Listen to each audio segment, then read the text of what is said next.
2 years ago, I went to Ecuador in the mountains, 10,000 feet above sea level, and I had an experience with Mother Ayahuasca.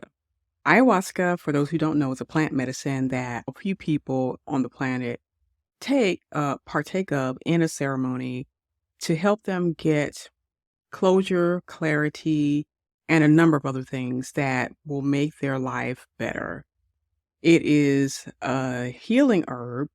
When I say healing, I mean it emotionally facilitates healing for people who are on this journey of self-healing. I was one of those people. And I've have a couple of videos, actually 3 videos where I was sharing about my experience with ayahuasca, San Pedro, and a couple of other things. As a culmination of my self-healing journey, I found out about ayahuasca. I think maybe it may have been a month or 2 before I actually went to the retreat in Ecuador, which I think for a lot of people that's pretty unusual because from what I understand and some people that I've chatted with who also was there with me, they took a while to learn about and then decide to go on a retreat. But I felt it calling me. I felt it pulling me in to this space of this is the right time, the right place for you to do this. So yes, I did my research. I watched plenty of videos. I both testimonial videos as well as research videos. And I just knew that it was the right thing for me to do at that time. I found a place that I went and I booked my ticket. I just went for it. And it being 2021, October, it was at not the tail end of the pandemic, but it was still in the throes. So masking up and being safe was important. So 2 years later, what has my life been like? That's what this recording is all about. I have had profound changes in my life because of ayahuasca. But before I went, I was already making changes in my life. I was looking deep within. I was healing some trauma that I had growing up, and I was making good progress. I was mentally, emotionally, spiritually in a very different place that I had been at any point in time in my life. Going and doing ayahuasca was a culmination of this journey, or I guess you can call it the next phase of my journey. It's to start something new, something more profound, something more interesting, and becoming my most authentic self. So let's get started. What happened since then? How has my life changed? And there have been some pretty interesting changes that I, for one, believe has brought me to an even higher level of self-awareness, of knowing, of being me. Leading up to taking the medicine, I was pretty nervous. Everybody got there either 1 or 2 days before the actual program began. And I got there the day before the program began. I was assigned a roommate. We met in a pavilion type place. During this time in Ecuador, it was, I think, the tail end of winter and entering into spring. So it was still a little cool outside. We had, I think it was 30 people total there, and they were from all walks of life, from all over the world. It was, and for many different reasons. I enjoyed the people that I met. I was one of, I think, 2 Black women specifically there. And there were, I think, maybe 1 or 2 Black men. And then there were some other POCs there. Going to a place like that, I think that was what made me feel the most nervous was, am I going to be the only Black person there? But I was pleasantly surprised that there were more than one Black person there than me. It was a rugged place. So there was a lot of walking, there was a lot of trails, there was a lot of wooded area, and there were a lot of indigenous people there, which I found pleasantly surprising. They spoke Spanish, of course. My Spanish is not that good. I'm not, in no way am I fluent in Spanish. I have very elementary beginner level of Spanish, but they were very sweet, smiling, and they were in and out of the retreat area. The places where we had the medicine was in what's called the Maloka. It is a large pavilion area that has a fire pit in the middle, and we were in it's circular, so we were all in a circle around the fire when we took the medicine. And most of the time we took the medicine at night, and it was a very long process. It was hours long. And for me, the environment it was a little much for me because I historically anemic, low iron, and being in such a high elevation for whatever reason just bothered my body. My body did not like that. I also have had respiratory issues. So the thin air in my lungs did not it just wasn't working. If you saw the other video, you saw that in some places I would cough a lot. So I was struggling to breathe.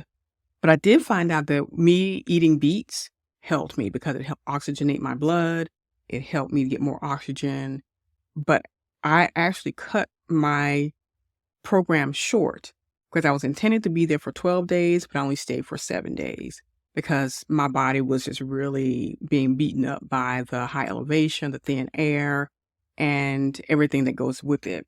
And then on top of that, taking the medicine and going through the sweat lodge. If you looked at the other video, you'll see information about the sweat lodge.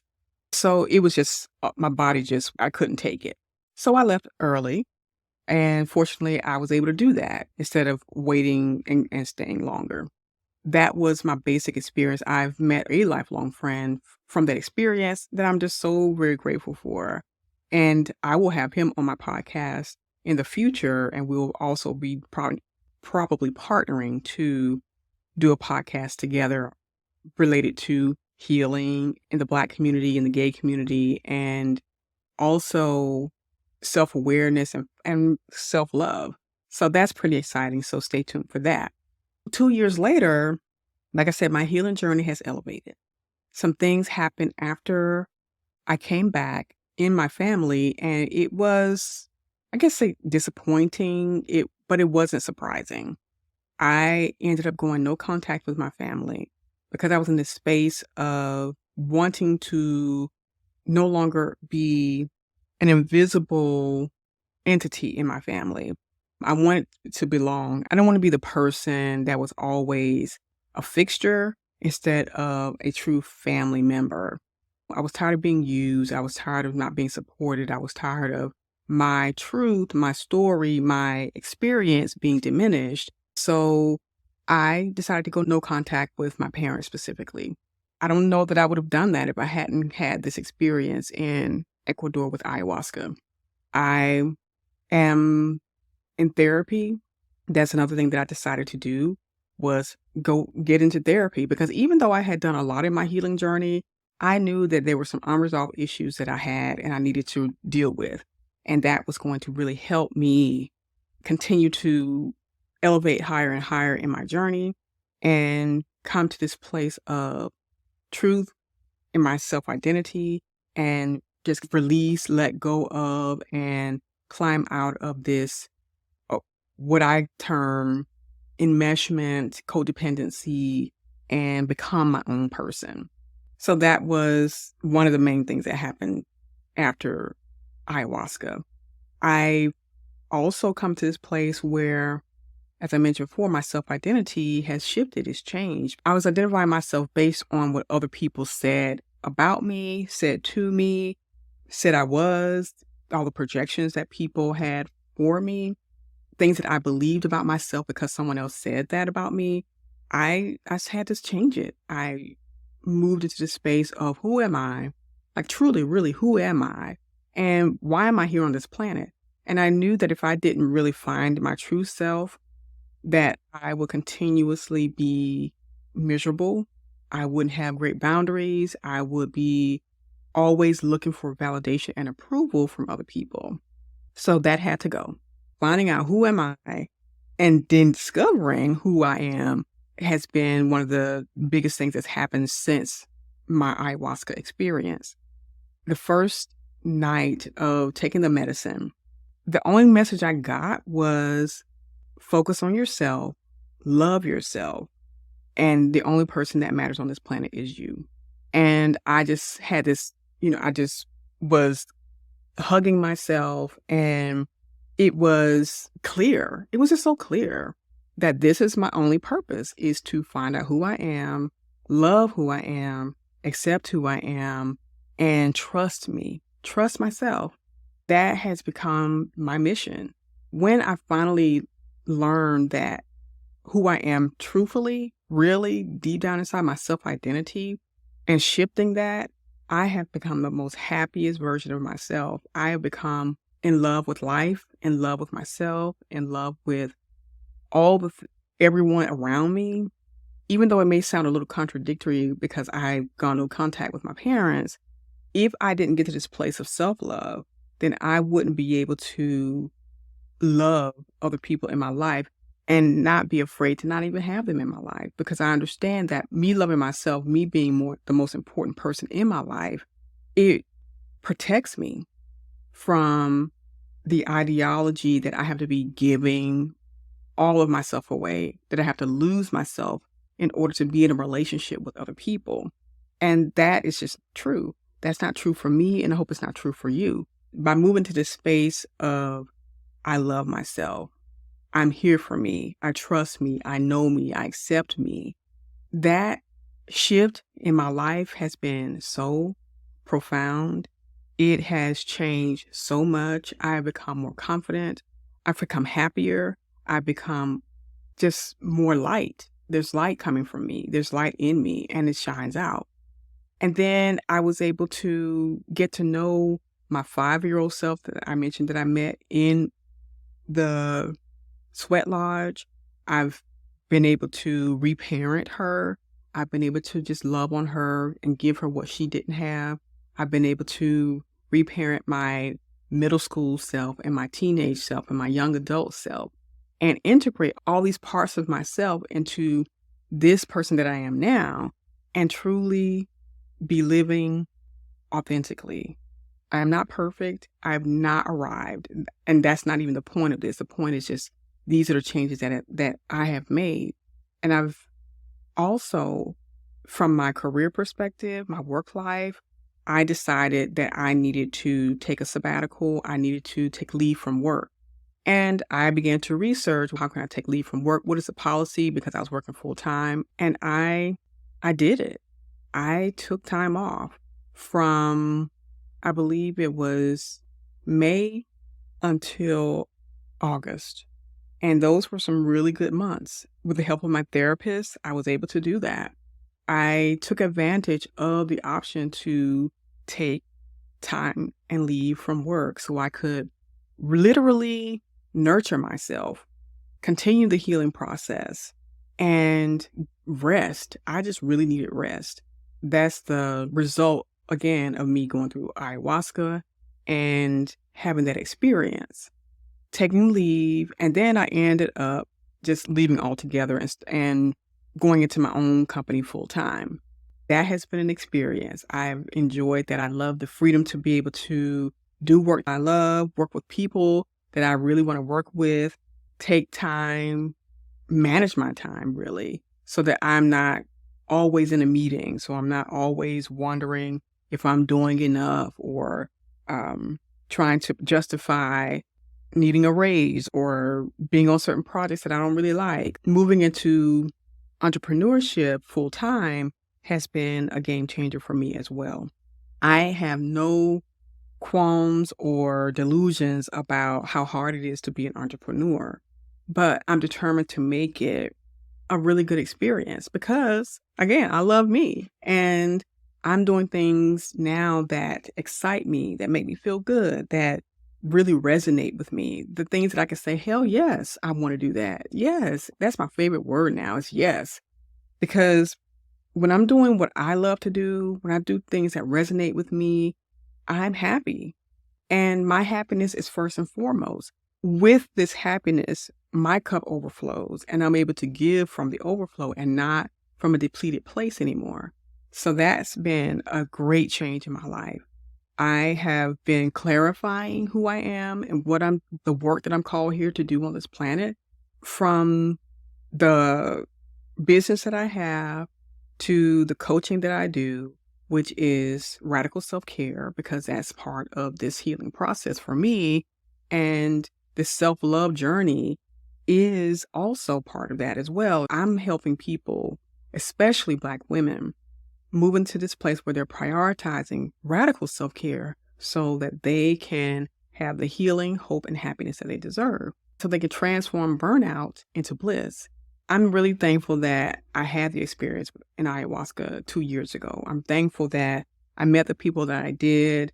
I'm thankful that I had the courage to go there, to do it. I hope that you'll find the courage to not necessarily go and do ayahuasca, but that you will begin your healing journey, and that you will move out of the space of this low-key depression that you may be feeling, this anxiety that you may be feeling, the worry, illnesses that you may be dealing with. All of it is rooted in unhealed trauma. It's rooted in unhealed soul work.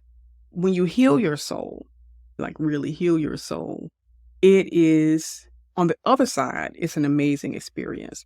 Going through it, I'm not going to say that it's easy. It's not easy. It's not easy at all. But it is worth it if you are wanting to be healed, whole, and happy. And you want to do that on your own terms. I just really highly encourage you to begin your journey. Start with prioritizing your self-care, because that's, to me, the gateway to healing. Rest is also involved in self-care. When you free yourself to begin the healing journey without being afraid of what other people think, because other people just are committed to being unhealed, then you open yourself up to experiencing, meeting, and connecting with other people who are also on the journey. They're out there. There's so many of us out there waiting with open arms for you to join us in becoming a healed person, so that we can heal our families, we can heal this planet, so we can just enjoy our little heaven on earth. Each experience with ayahuasca was different. It brought up different things for me. Like I said, I don't regret it. What surprised me the most, like I mentioned before, was the intensity of this message to love myself, find myself, and focus on myself. No past lives came up for me. I did encounter, like I said, my 5-year-old self, and I spent time with her, pouring into her and loving her and getting the validation that I never really received growing up in my life. I can't say that I would do anything different other than make sure that I strengthened my body for the experience, because it was physically brutal, but my mind, it was free. I wouldn't change anything. I wouldn't. Am I going to do ayahuasca again? Perhaps. It's not something that I feel that I really must do. But if one day she's calling me again, then maybe I'll go. I will probably go to Costa Rica to do it. Maybe, I don't know if they do it in Mexico. I have to check, but probably Costa Rica is where I would go. I've had some people ask me or tell me when I go next time they want to go with me, because about how I talk about the experience. For people who are on this healing journey, after you have been on the journey for a little bit, after you have processed some things, after you have released some things, then ayahuasca may be the thing for you to be the icing on the cake, to be the gateway to an elevated experience on this planet, where you are moving out of the space of pain and suffering and into the space of healing, hope, and happiness. If you have more questions, put them in the comments below. Would you go to an ayahuasca retreat? Have you started your healing journey? What's holding you back if you haven't started? What are you afraid of? That's just a straightforward question from me to you. Do you need help with your self-care journey, which I said is the gateway to the healing process? If you do, then I do offer one-on-one sessions to create a radical self-care plan. The link is in the description below. So check it out, click the link, learn more, and let's set something up so you can start your self-care journey and move into your self-healing process and become the most healed, hopeful, happy version of yourself. My name is Samantha Gregory. I'm a self-care alchemist, and I help high-performing women transform their burnout into bliss. My link is in the bio. You can check out the Blyssful Life course and community. That includes many courses that I put together over the years that has brought me through my process. I know that it's going to help you. And then we can create a community of Black women, of people of color who are a little apprehensive about this process, but you need support and you'll get support. You just have to start. So until the next video, I hope that you have an amazing time, that you make the best decision for you, and that you begin to live a blissful life.